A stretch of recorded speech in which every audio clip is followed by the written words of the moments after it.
सामने है, कह रहा है 3 elements X Y Z crystalline as cubic solid lattice, X atom corner, Y centre, Z at the centre of face, predict the formula of compound. तो question ये कह रहा है कि कोई एक क्रिस्टल है जो एक्स वाई और जेड से मिलकर बना है, जिसमें जैसे ये एक हम क्यूब ले रहे हैं, ये एक्स वाई और जेड से मिलकर बना है, और इसमें एक्स जो कह रहा है कि एक्स कॉर्नर्स पे हैं, वाई बॉडी सेंटर में है, सेंटर का मीन्स बॉडी सेंटर हुआ, बॉडी सेंटर में है, और जेड जो कह रहा है वो फेस सेंटर पर है, जेड फेस सेंटर। तो हमको बताना है कि फॉर्मूला ऑफ कंपाउंड क्या होगा। तो जैसे हमने पीछे पढ़ा था कि X present at the corner, तो कॉर्नर्स के लिए हमारा कौन सा पॉइंट होता है, 8 into 1/8 is equal to 1। Corner के लिए हम ये पॉइंट लेते थे। Y body centre, body centre के लिए हमारा टोटल पार्टिकल काउंट होता है। Z present on face centre, face centre के लिए 6 इंटू 1/2 यूज़ होता है। कभी कभी क्या होता है कि जैसे यहाँ पर क्वेश्चन में कहा गया है कि z present on face centre, तो बहुत से लोग इसमें क्या करते हैं, टोटल फार्मूला ले लेते हैं, टोटल नंबर ले लेते हैं, 8 इंटू 1/8 प्लस 6 इंटू 1/2। तो ऐसा नहीं करना है।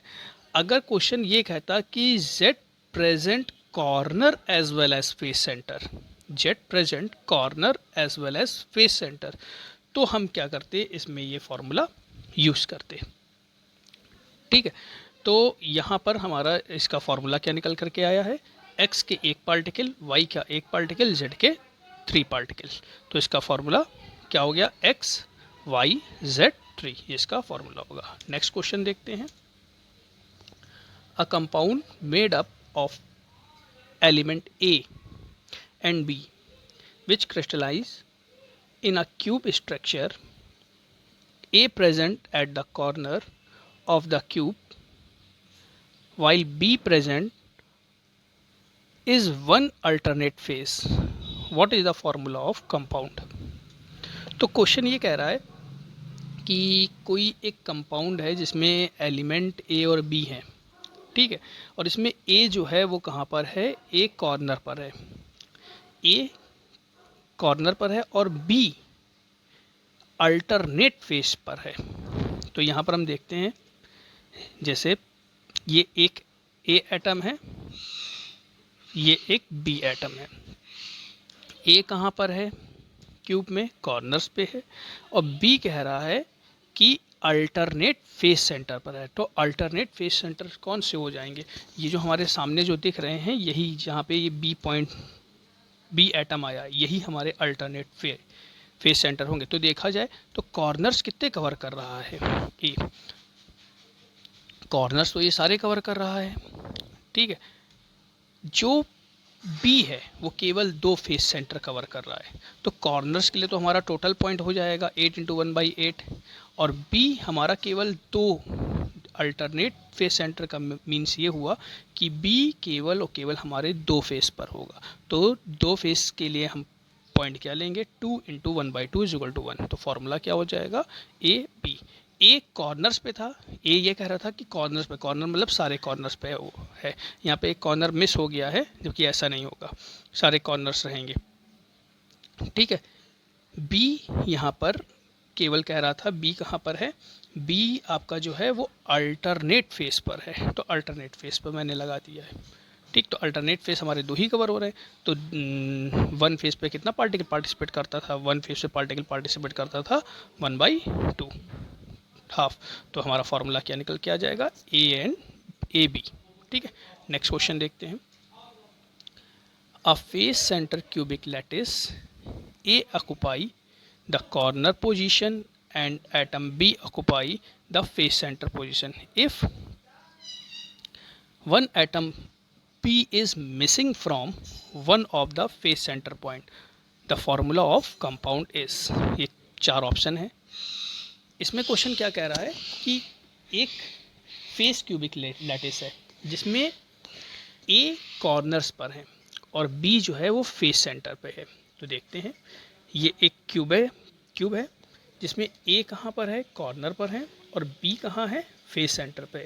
लेकिन इसमें एक स्टेटमेंट लिखा हुआ है, if one atom of B missing from one of the face centre point, एक बी जो है मिस हो गया, एक बी यहाँ से मिस हो गया। तो जब एक बी मिस हो गया तो कॉर्नर्स तो हमारे टोटल काउंट होंगे, कोई कॉर्नर मिस नहीं हो रहा है, केवल और केवल क्या मिस हो रहा है, एक बी एटम एक फेस सेंटर से मिस हो रहा है। ठीक है, तो यहाँ पर हम देखते हैं, क्वेश्चन में ये कह रहा था कि ए एटम कॉर्नर पर है, तो कॉर्नर्स के लिए 8 into 1/8। B atom face centre पर है, लेकिन एक फेस सेंटर मिस हो गया है, तो कितने फेस सेंटर बचे, केवल और केवल 5 फेस सेंटर बचे, मीन्स 5 फेस पर बी पार्टिकल प्रेजेंट है। तो इसका फॉर्मूला क्या निकल के आ जाएगा, 5 के लिए क्या हो जाएगा, 5 फेस पर अगर बी एटम प्रेजेंट है तो 5 इंटू 1/2, क्योंकि हर एक फेस पर हाफ पार्टिकल ही पार्टिसिपेट करता है। तो बी पार्टिकल के लिए वैल्यू कितनी आई है, 5/2। तो इसका फॉर्मूला क्या हो जाएगा, फॉर्मूला A1 B 5/2। लेकिन ये ऑप्शन हमारा किसी ऑप्शन से मैच नहीं कर रहा है, तो इसको हम होल नंबर में चेंज कर लेंगे। होल नंबर में चेंज करने के लिए क्या करेंगे, इसके बेस में अगर 2 से मल्टीप्लाई कर देंगे तो ये हमारा होल नंबर में चेंज हो जाएगा। तो हमारा इसमें कौन सा ऑप्शन करेक्ट होगा, फर्स्ट ऑप्शन हमारा करेक्ट होगा। इसके बाद कुछ न्यूमेरिकल हैं इसी के ऊपर base. Next question, fourth question, NaCl crystal has face center cubic structure. Calculate the number of chloride ion present per unit cell. तो इसमें ये सिंपल क्वेश्चन है, इसको एक बार आप लोग खुद करके देखिएगा। इसमें क्या कह रहा है कि जो NaCl है वो FCC स्ट्रक्चर रखता है, तो इसमें हमको क्लोराइड आयंस के नंबर फाइंड करने हैं कि यूनिट सेल में क्लोराइड आयन के नंबर कितने होंगे। तो जो इसमें क्लोराइड आयन होगा वो क्लोराइड आयन H फेस के साथ साथ H पे भी प्रेजेंट होता है।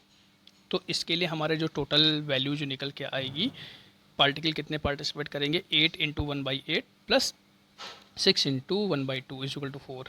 ये हमने आप लोगों को पीछे भी डिस्कस किया हुआ है। ठीक है, फिफ्थ क्वेश्चन देख लेते हैं। क्वेश्चन ये कह रहा है कि a crystal formed by X and Y, a crystal formed by X and Y, X present on body center, X present on body center, Y present corner as well as face center. Formula of compound.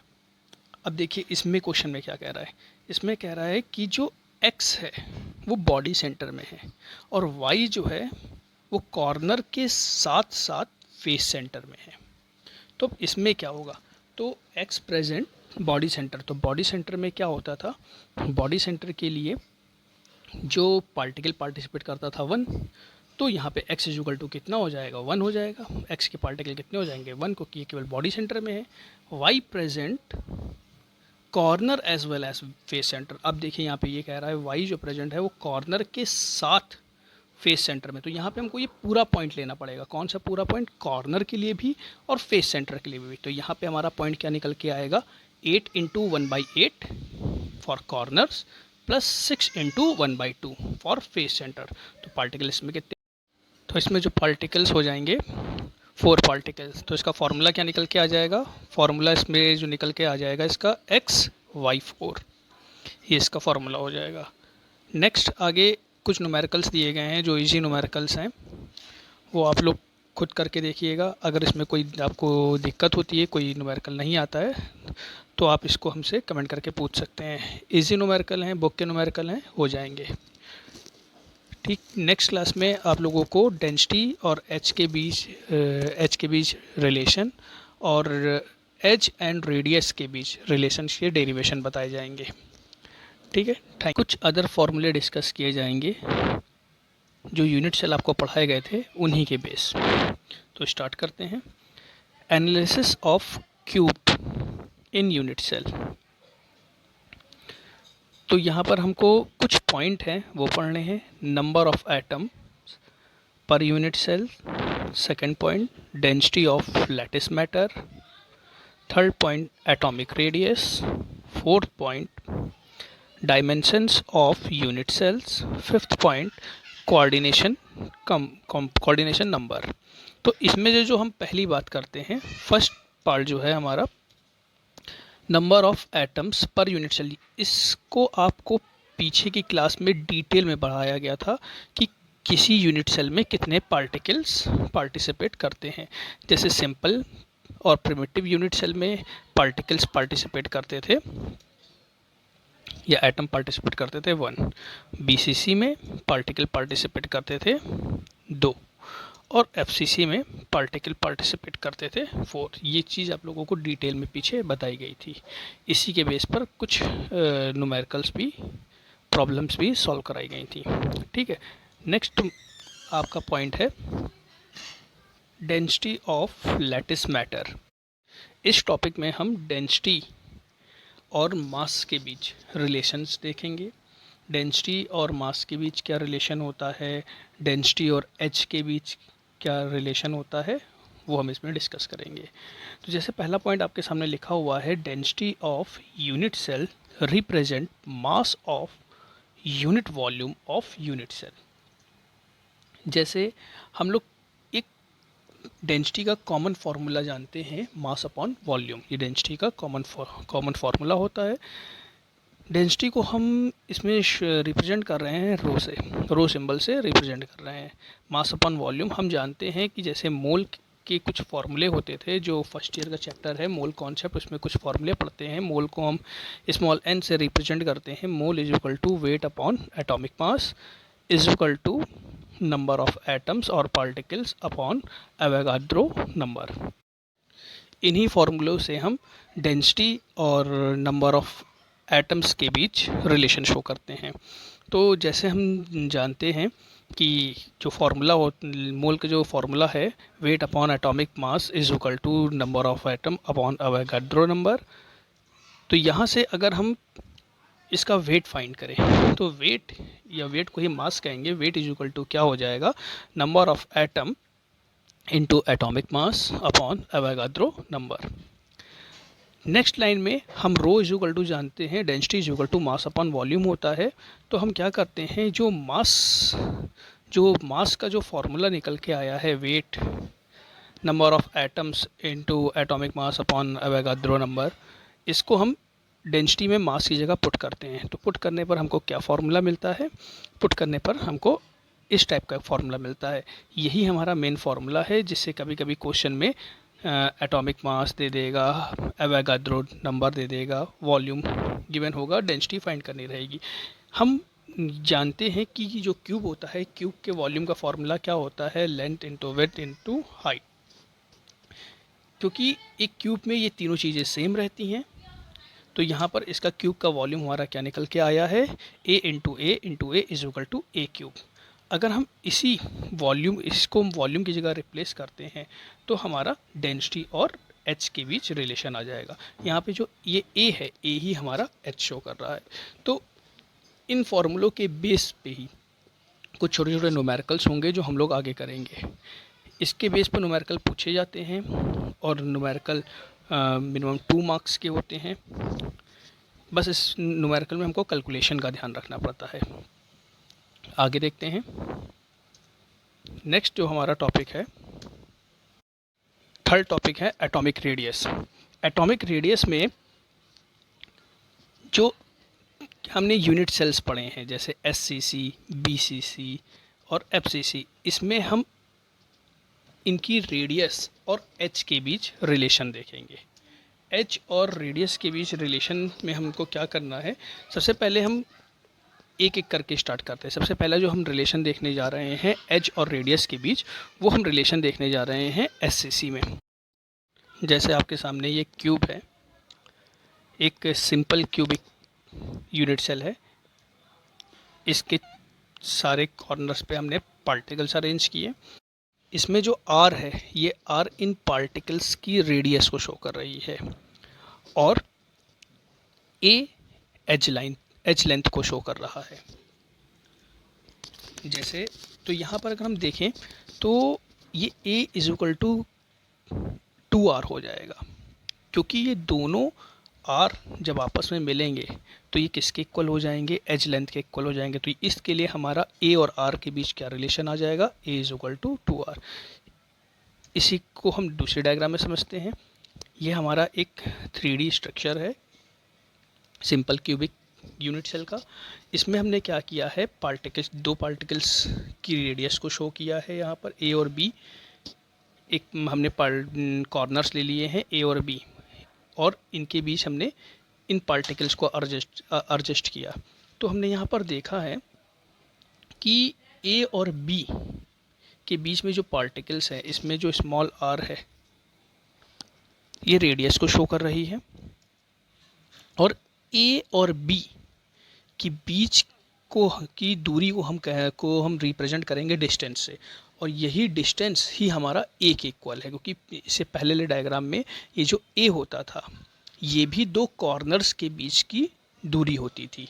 ठीक है, तो यहाँ पर A is equal to D हो जाएगा। तो यहाँ पर अगर हम edge length distance between two neighbours and atomic radius for a simple cubic unit cell, इन सबको हम रिप्रेजेंट कर रहे हैं स्मॉल ए, डी और आर से।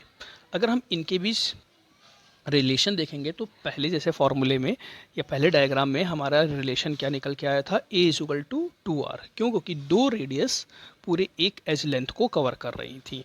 इसी तरह ए और बी ये जो कॉर्नर्स लिए गए हैं ये भी एक तरह से एज लेंथ ही है। तो यहाँ पर हम इस a को हम d से भी रिप्रेजेंट कर सकते हैं। तो यहाँ पर हम d is equal to 2r भी लिख सकते हैं, या r is equal to d/2 भी लिख सकते हैं। तो ये हमारा रिलेशन हुआ सिंपल क्यूबिक सेल में डिस्टेंस, एज और रेडियस के बीच। नेक्स्ट क्लास में आप लोगों को BCC और FCC के लिए रेडियस और एज लेंथ में डेरिवेशन बताए जाएंगे। ये दोनों डेरिवेशन इम्पॉर्टेंट हैं और थोड़े से डिफ़िकल्ट हैं SCC से। ठीक है, इसमें डायग्राम भी कुछ और होंगे। तो नेक्स्ट क्लास में आप लोगों को इन्हीं दोनों के बारे में डिस्कस किया जाएगा, उसके बाद इसके ऊपर कुछ न्यूमेरिकल करा। आज की क्लास में हम आप लोगों को BCC body cubic unit cells में एटॉमिक रेडियस और एज लेंथ के बीच रिलेशन शो करेंगे। तो स्टार्ट करते हैं।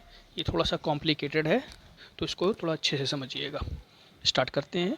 जैसे ये एक BCC यूनिट सेल है, तो BCC यूनिट सेल में इसमें कुछ पार्टिकल्स को हम लेबलिंग कर देते हैं। जो पार्टिकल्स हमको एक्चुअल में कवर करने हैं, जिसको लेकर के हमको ये डेरिवेशन प्रूफ करना है, एज और रेडियस के बीच डेरिवेशन प्रूफ करना है। तो यहाँ पर हमने कुछ पार्टिकल्स को शो किया है A, B, D, C। हमको करना क्या है, इसमें हमको एक ऐसा डायगोनल खींचना होगा, क्योंकि इसमें बॉडी क्यूबिक सेल में क्या होता था, एक पार्टिकल जो होता था वो बॉडी के बीच में रखा होता था। तो हमको एक ऐसा डायगोनल ड्रॉ करना है कॉर्नर से जो इसके बीच में रखा हुआ पार्टिकल को क्रॉस कर सके। तो क्रॉस करने के लिए सिंपल हमको एक डायगोनल ही खींचना पड़ेगा। तो हम इसमें एक डायगोनल खींचते हैं। वो डायगोनल कैसे खींचा जाएगा, ये डायगोनल है। ये जो डायगोनल हमने खींचा है, ये C और D अपोजिट कॉर्नर्स को ज्वाइन किया जा रहा है, जिससे इसमें बीच में रखा हुआ जो पार्टिकल है, बॉडी सेंटर में रखा हुआ जो पार्टिकल है, वो ऑटोमेटिक क्रॉस कर जाएगा। एक डायगोनल हम और देख लेते हैं। ये जो डायगोनल है A और D के बीच, ये फेस डायगोनल है। जो क्यूब की फेस है, फेस पे खींचा गया। इसका अभी आगे यूज़ होगा, क्या यूज़ होगा वो आगे डिस्कस करेंगे।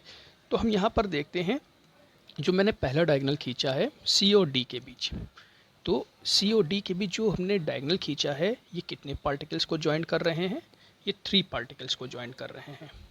और हर एक पार्टिकल, जानते हैं हर एक पार्टिकल की एक अपनी रेडियस होती है। तो C और D टोटल कितनी रेडियस कवर कर रहे होंगे, हर एक पार्टिकल की अपनी रेडियस होती है। तो C और D कितनी रेडियस कवर कर रहे हैं, C और D मिल करके टोटल 4 रेडियस कवर कर रहे हैं।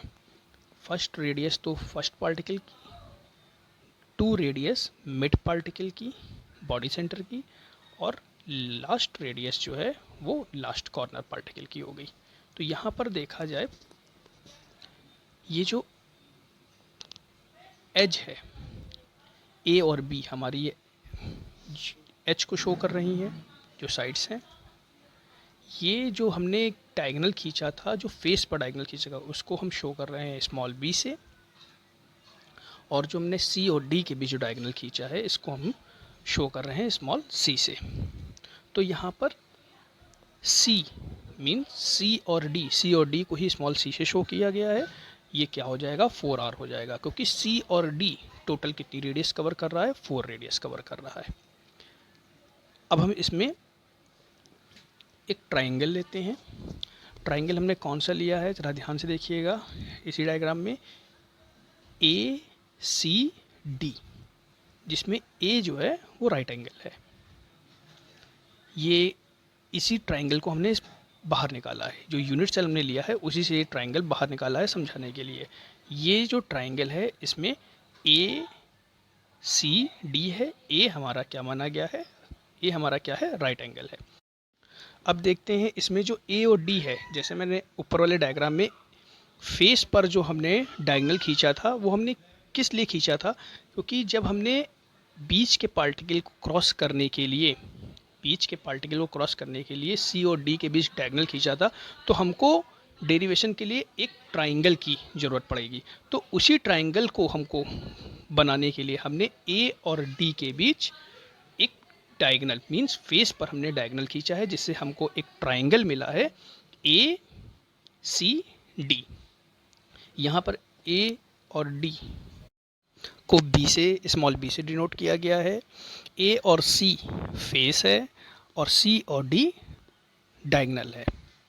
तो इस ट्राइंगल के अकॉर्डिंग टू पाइथागोरस यहाँ पे लिख सकते हैं C is equal to under root A square plus B square. तो यहाँ पर ये जो हमको पॉइंट मिला है ये हमको किस ट्राइंगल के बेस पे मिला है, जो हमारा ट्राइंगल हमारे सामने है।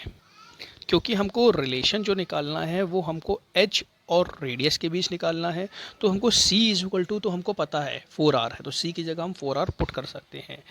ए हमारा एच हो गया, लेकिन बी यहाँ पर हमको इस बी को डिसॉल्व करना पड़ेगा, बी को यहाँ से रिप्लेस करना पड़ेगा। तो बी को रिप्लेस करने के लिए हम क्या करते हैं, हम एक न्यू ट्राइंगल लेते हैं, और वो न्यू ट्राइंगल हमारा कौन सा है, ट्राइंगल ए बी डी। और ये जो ट्राइंगल आपके सामने लिया गया है, ये ट्राइंगल जो फेस पे लाइन खींची गई थी, जो फेस पर डायगोनल खींचा गया था, उससे कवर किया गया है। देखिए आप लोगों के सामने ये अपने पहले डायग्राम में देखिए, ट्राइंगल ए बी डी, ये हमारा एक ट्राइंगल है जहाँ पर बी जो है इसको राइट एंगल लिया गया है। तो यहाँ पर ये ए और बी और डी ये तो क्यूब के एच को शो कर रहे हैं, और जो ए और डी है जिसको हमने स्मॉल बी से शो किया है वो हमारा शो कर रहा है इसका डायगोनल। तो इसमें भी हम पाइथागोरस लगाते हैं। तो पाइथागोरस से हमारी इक्वेशन क्या बनेगी, A D square is equal to A B square plus B D square. इसकी जगह पर इसकी वैल्यू पुट कर लेते हैं, तो B square is equal to A square plus A square is equal to 2a square. अब क्या करते हैं, put value of B getting equation, means जो बी की वैल्यू आई है इसको हम पहली वाली इक्वेशन में रखते हैं, जो पहले इक्वेशन हमको मिली थी C is equal to under root A square plus B square. तो हमने बी स्क्वायर की जगह जब हमने 2a स्क्वायर पुट करते हैं तो हमारी इक्वेशन क्या बनती है, C is equal to under root A square plus 2a square. ये 2a स्क्वायर कहाँ से आया है, यहाँ पर बी स्क्वायर की वैल्यू पुट की गई है। ठीक है, तो c इज इक्वल टू हमारा मिल गया है अंडर रूट 3a। जैसे ऊपर फॉर्मूला एक लिखा हुआ है c is equal to 4r, means c ने 4 रेडियस कवर की थी, तो हम c की जगह क्या रिप्लेस कर रहे हैं, 4r।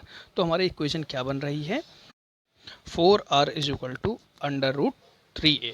इसको लिख सकते हैं r is equal to under root 3a upon 4। ये हमारा डेरिवेशन हुआ किसके बीच, रेडियस और एज लेंथ के बीच, किसके लिए, बीसीसी के लिए। जैसे ये BCC स्ट्रक्चर था और BCC स्ट्रक्चर में C और D ये एक डायगोनल खींचा गया था।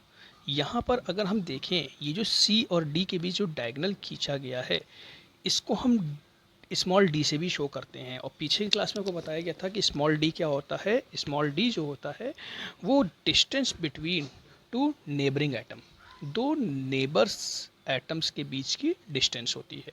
तो यहाँ पर हम d इज इक्वल टू लिख सकते हैं, small d is equal to लिख सकते हैं CD/2।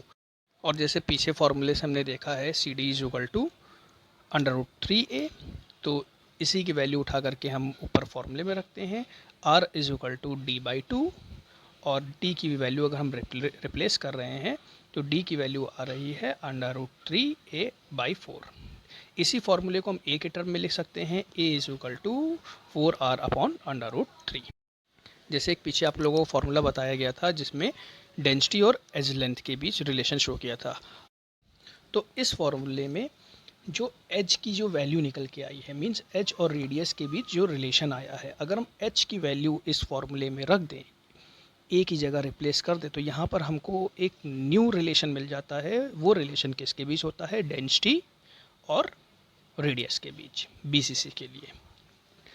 ठीक है, तो यहाँ पर जो Na होता था एवोगाड्रो नंबर, इसकी वैल्यू होती है 6.023 × 10⁻23। और नंबर्स ऑफ एटम्स जो लिखे हुए हैं तो वो आप लोगों को पीछे बताए गए थे कि SCC के लिए पार्टिकल्स या एटम 1 पार्टिसिपेट करता है, BCC में 2 और FCC में 4 पार्टिकल पार्टिसिपेट करते हैं। तो आज की क्लास में केवल यही एक डेरिवेशन बताया जाएगा।